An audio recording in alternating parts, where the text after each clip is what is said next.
Hello all you beautiful people, and welcome back to the channel. This is a Begode T4 V2 update, and you are here with me on a beautiful Washington sunset afternoon. It's a little chilly out here, but not too bad. So, as many of you know, there is a few differences for the V2 over the V1. I don't think many of you are going to find V1s for sale, so it's not a super important video. However, I'm betting a lot of these ones are going to pop up being sold as used because people are going to want the V2.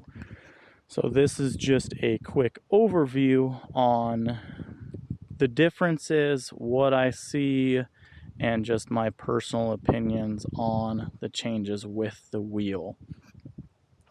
One of the big things to note off the bat is obviously the tire here is a very aggressive knobby tire versus the kind of street hybrid tire that the V1 came with. As I noted in my review videos with the V1 that I had no issues with this tire. I actually really liked the tire, and I was concerned about it not performing well off-road, which it did just fine. The only time I had problems with that tire is with light gravel like this on steep hills or loose dirt on steep hills. This wheel has enough power, and with the stock pads, it's very easy to torque the wheel and lose traction or get that wheel to spin freely and kick dirt. So do note that the knobby tire may or may not fix that. It is a very aggressive knobby tire, but this wheel actually is more powerful than that wheel. So we will see what happens there. Something to note with the motors. This is a early July motor, so I'm not sure if it has the pinning issue or not and the stator slippage issue or not. I have had zero problems with this motor and this wheel. I have one problem that's unrelated to the motor I'll get to in a little bit. However, it has no grinding noises, it brakes extremely well, there's no hesitation, there's no weird sounds. So I don't know if this one has the problem, however, it has no symptoms of it. It has a nice smooth ring all the way around the hub cover, and this one has a notch cut out of it on both sides. Not sure why that is, but it has it.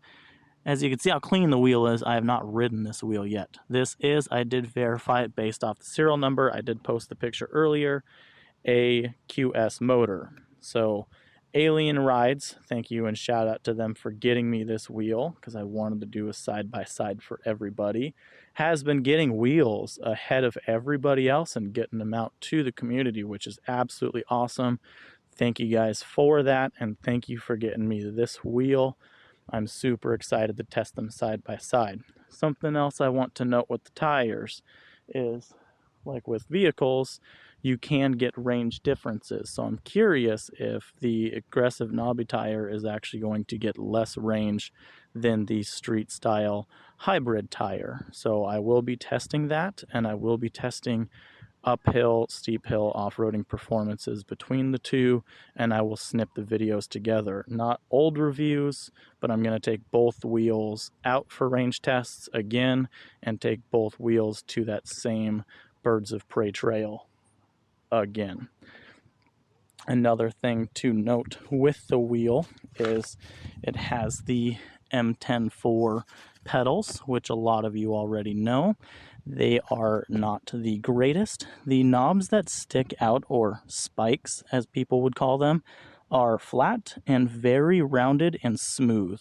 So these do not give you that traction at all like a pedal like this with the removable adjustable height spikes. So just note that although upgrade, not really.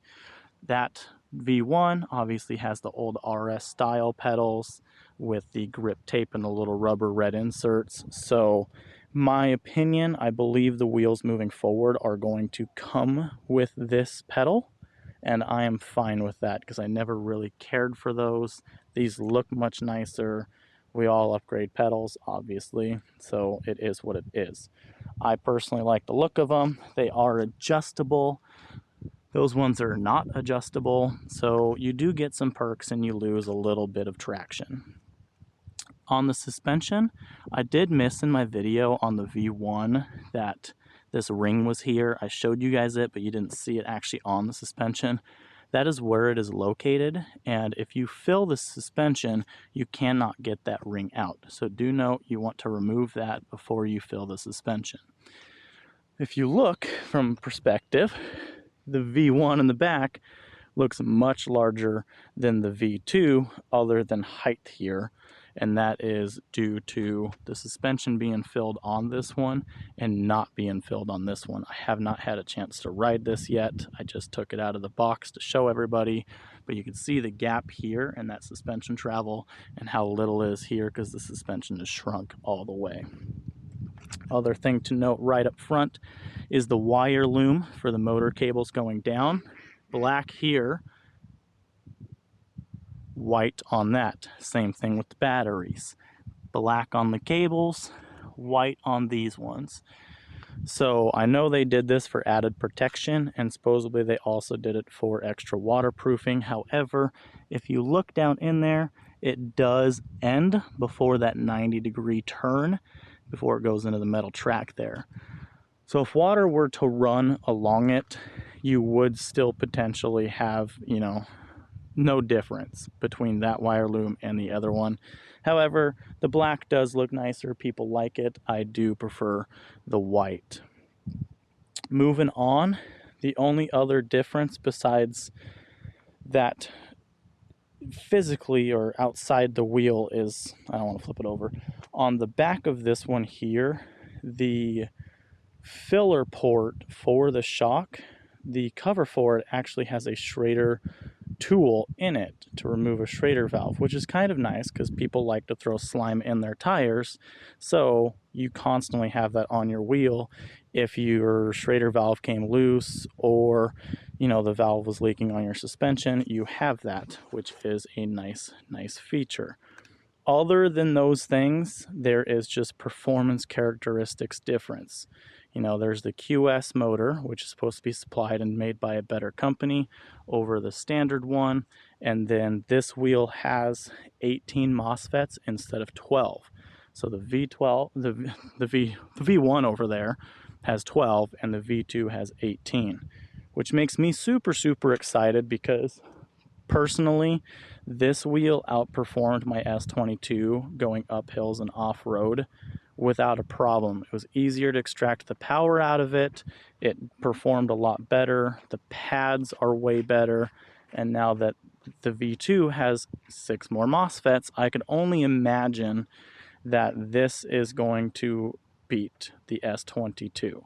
That wheel already got better range than the S22, so I'm really curious if this wheel is going to do the same.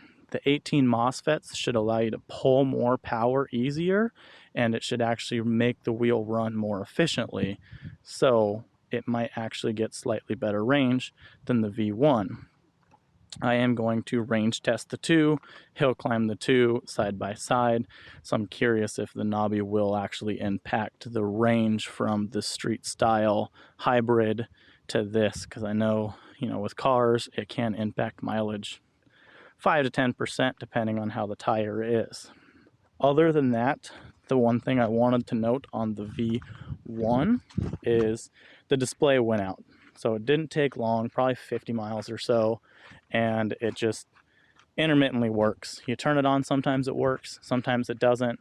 If you do get it to come on, it will randomly shut off while you're riding and never come back on. So a little unfortunate about that. Supposedly it's like a board that you replace that fixes the screen, not the display itself. So we'll see. Supposedly Begode's sending me one out. Hopefully this one does not have the issue because, believe it or not, one of my two M10-4s have the same display intermittent issue. So hopefully that is fixed with this wheel. All in all, I love the T4. I'm happy to own two T4s. and you know, everything is basically the same form factor, same wheel, other than the knobby tire and the better motor and performance. This is the side pad. It is exactly the same foam, same density and everything. Something I wanted to note is it does come with a 5-amp charger. So Alien Ride's website, I believe, states that it has a 1.5 amp charger. That is not the case. All of them come with a 5-amp charger. And there is 2 ports, and you can charge with 2 of these. So obviously I have 2. I've been using my Hero and T4 charger to charge that one fast. Now I have T4 charger, 2 T4 chargers. And these ones actually are thinner, sleeker, and nicer than the ones that came with the Hero, and run cooler and are a little bit better in my opinion. So the only other thing I wanted to note is I got the CNC pedals here with the clear acrylic inlay. Some people don't know how these work. However, if you push really hard in the middle, there's a button, if I can get it to come on, and that button turns on the LEDs. So these do light up. I'm super excited. There's a couple of different modes, and it will not turn off on its own to my knowledge. You have to push that button super hard in order to get those modes to change. Another thing to note, which I think is hilarious, is on the pumps. So if any of you bought any suspension wheels before, you will know very quickly that every time there's a new suspension wheel or even a version, there seems to be a different pump with the wheel. This one has been shown with the Masters, where it has the HP and the HV.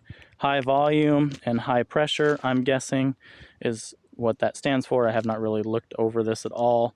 And it does have the valve, which I really like, and I'm glad they started giving these. It does have the bike mount, which I think is hilarious. But again, I have not rode this wheel yet. I have not tested the wheel yet. I'm excited, super excited to see how well it actually performs right up against the V1 T4. So that is everything.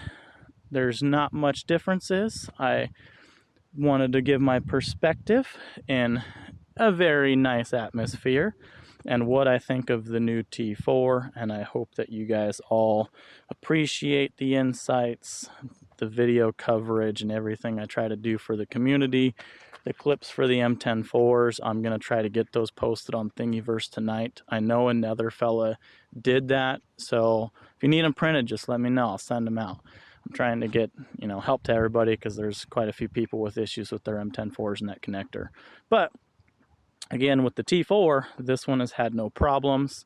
I don't know if I'm going to keep it or not, so if you do see it posted for sale, it is under warranty, it's covered, but there is no issues with it. However, I will be keeping it for a little while to get the side-by-side comparisons with the V1 and the V2. I appreciate all of you. If you like the video, please consider sharing it with your friends. If you do have any questions on anything I did not cover, drop a comment below. I'll be happy to answer them. I'm usually very active with the YouTube community and the people that comment. And, you know, consider subscribing and ringing that bell. I'll have a lot of comparison videos with these coming up. I have an M10-4 how to add RGB videos coming out, and then I'm obviously going to do a teardown of sorts to show you the waterproofing on these two and if there is any differences. So I hope you all enjoyed the video and have a beautiful day, you beautiful people.